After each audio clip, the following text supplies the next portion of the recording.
finished work about a little while ago. On my way, I'm going to go pick up my kids from school. I'm going to go visit one of my congregants, unfortunately, in the hospital. We're praying for him. We don't know his mother's name. I know Avram and Yosef Halevi for Shlema. I'm actually passing by where he is now, but I'm going to pick up my son first and then come back here to Middletown to visit him. I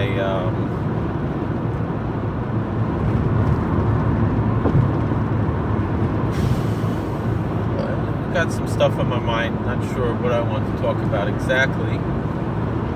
I know a lot of folks are concerned about me making videos while I'm driving. This is a hands-free device,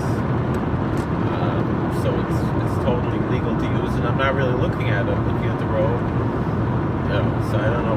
It's just rather not waste this time. I spend a lot of time driving, and if I can, although I'm listening to radio, I'm listening to this. It's an actor, Nick Searcy. I'm not sure who he is. Maybe if I saw him, not really sure. You know, if you tell me about someone from the movie in the 50s, I would know them, but someone, I don't know, apparently from the 90s, whatever, I'm not. I know Deborah Winger from the 80s, but that's because she's my neighbor. But my drama teacher, actually, as well, back in junior high. But I wanted to discuss this, something I guess I tend to bring up every year. I've made other videos about it in the past, and I really want to record the shir that I gave today. Wasn't able to figure out how could I record the shir while also reading off of my phone. If anyone knows how to do that, that would be pretty awesome. But I don't think I could do both. I don't have a printer, and so I had the Marmakoimus. I had the texts that we were studying. I was reading them from my phone. The other folks printed them out, but only printed out a single copy for themselves. So wasn't able to record as I was, which is a shame because it was pretty good shir, but it's on Shemayim. I guess God didn't want that particular copy to go out on YouTube, but that's what I believe. I believe in a very extreme level of providence.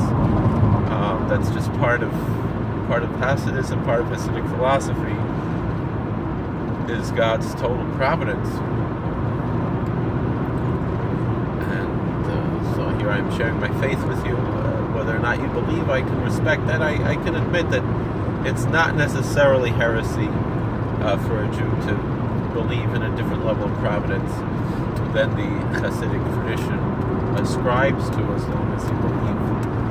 Yeah, I think it would seem that the national level of providence, though,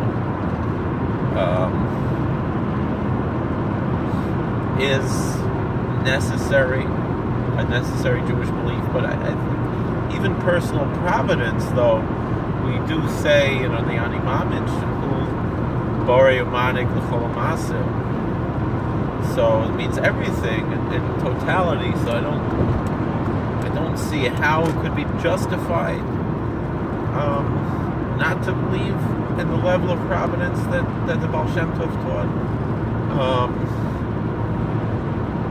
as it could be with other, issues in Jewish ideology and hashkafa and so forth. But that being said, it is what it is. So anyway, what I wanted to talk about, which I talk about, it seems like I talk about it every year, but I love this subject. I don't know, I find it to be very fascinating. And I guess I'm not the only one, because I got good feedback from the shir that I delivered today. We even had one of the doctors who never came before, who joined us, and it was quite interesting. But we do. I'm chaplain at Rockland Psychiatric Center, the state hospital in Orangeburg, New York. A few of the doctors and staff members once a week join me on the lunch break for a shir. We sit and learn together. We've been doing this for quite some time now. One of the other doctors started it, and she's since retired, but we continue it to today, which is quite wonderful and quite enjoyable. I wanted to talk to them about something else, but we'll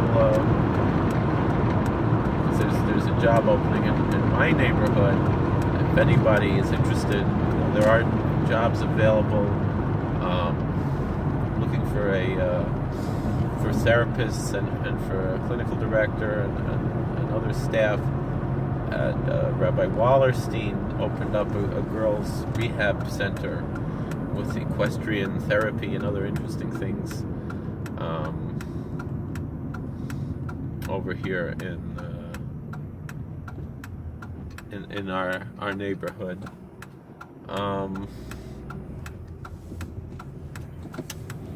So especially if anyone's thinking of moving here, might be a job over in White Lake in a frum setting. So just and you can contact me. I'll put you in contact with them as well about that. So if anybody wants to contact me privately, on Twitter, Facebook, YouTube, email, phone, I'm pretty easy to find. So I only have a few minutes. I'm going to pick up my son from Cheder, and I want to discuss not Shivos B'Tammuz, Asar B'Tevis. Asar B'Tevis is a very interesting fast day. It's quite an interesting thing. I've been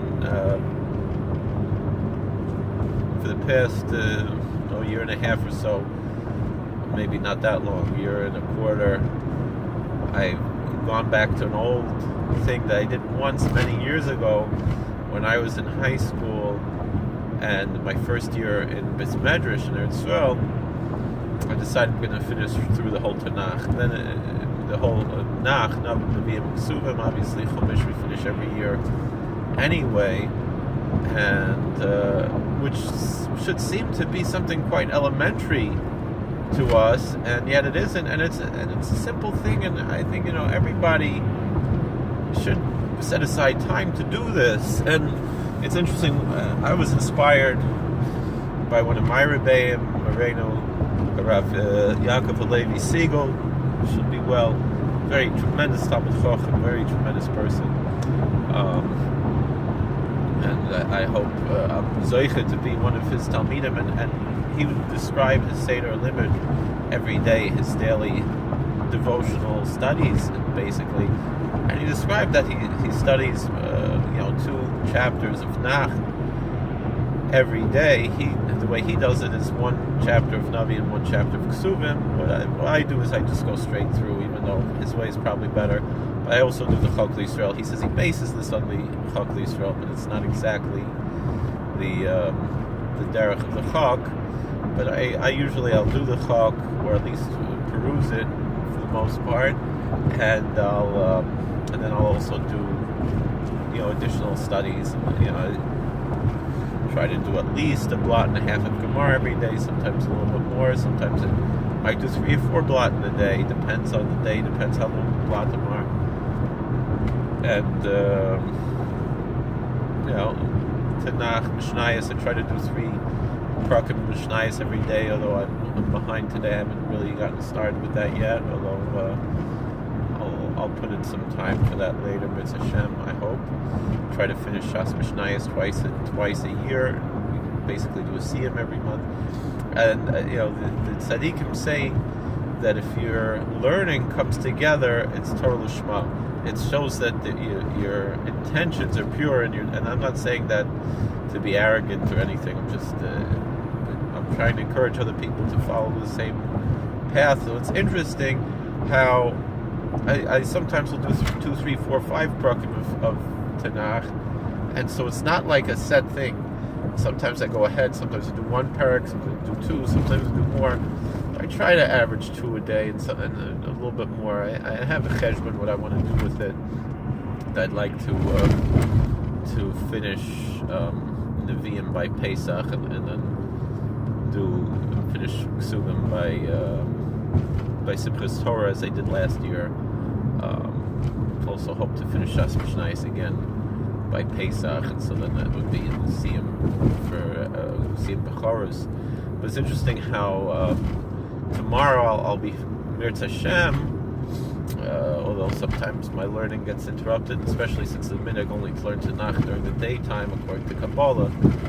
So I'll be Mirz Hashem. I'm scheduled tomorrow to finish Sefer Malachim, the book of 2 Kings, which starts off discussing Asar B'Tevis, since tomorrow's Asar B'Tevis.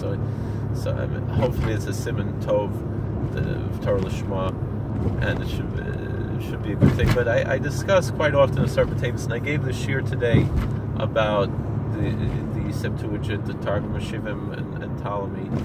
I'm already up to school now here in Bloomingburg, so I don't have time to discuss more of this, but it's maybe I'll make another video. But I do have an old video which I did post on Twitter today that folks could look at. All right, looks like the boys are just coming out now, so let me go see if I can catch them. All right, call to